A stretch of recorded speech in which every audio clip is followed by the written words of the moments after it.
નમસ્કાર દર્શક મિત્રો, તહેલકા ન્યૂઝમાં હું મેઘા અગ્રવાલ આપનું હાર્દિક સ્વાગત કરું છું. આપ જોઈ રહ્યા છો તહેલકા ન્યૂઝ અને નજર કરીએ આજના મુખ્ય સમાચારો પર.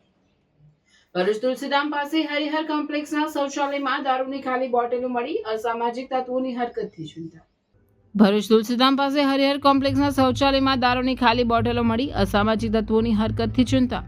ભરૂચ શહેરના તુલસીધામ વિસ્તાર પાસે આવેલા હરિહર કોમ્પ્લેક્સમાં જાહેર શૌચાલયની બારી પર દારૂની ખાલી બોટલો મુકાયેલ જોવા મળતા સ્થાનિક વેપારીઓ અને નાગરિકોમાં ચિંતા ફેલાઈ છે. મળતી માહિતી મુજબ અમુક અસામાજિક તત્વો દ્વારા રાત્રિના સમયે અહીં દારૂ પીને આ પ્રકારની હરકતો કરવામાં આવતી હોવાના સંકેતો મળી રહ્યા છે. હરિહર કોમ્પ્લેક્સ વિસ્તારમાં મોટી સંખ્યામાં દુકાનો આવેલી છે અને રોજબરોજ વેપાર કરતા લોકોનો અવરજવર રહે છે. ઉપરાંત આ સંકુલમાં વિવિધ ટ્યુશન ક્લાસીસ કાર્યરત હોવાથી વિદ્યાર્થીઓનો પણ સતત આવાગમન રહે છે. આવા સ્થળે સંકુલના જાહેર શૌચાલયમાં દારૂની બોટલો મૂકવામાં આવે વિદ્યાર્થીઓના માનસ પર નકારાત્મક અસર પેદા કરી શકે છે એવી ચિંતા વાલીઓ અને વેપારીઓ વ્યક્ત કરી રહ્યા છે. સ્થાનિકોનો આક્ષેપ છે કે રાત્રિના સમયે અહીં દારૂની મહેફિલો યોજાતી હોવાની શક્યતા છે, જે રાજ્યમાં લાગુ દારૂબંધી કાયદાની ખુલ્લેઆમ અવગણના સમાન છે. જાહેર સ્થળે આવી હરકતો કરવી એ કાયદો અને વ્યવસ્થાને પડકારવા જેવું ગણાય છે.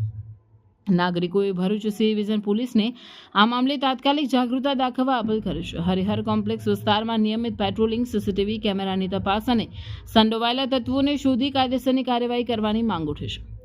જાહેર સ્થળો, ખાસ કરીને શૈક્ષણિક પ્રવૃત્તિઓ ચાલતી હોય તેવા વિસ્તારોમાં આ પ્રકારની અસામાજિક પ્રવૃત્તિઓને કાબૂમાં લેવા માટે સખત પગલાં લેવા જરૂરી બની ગયા છે.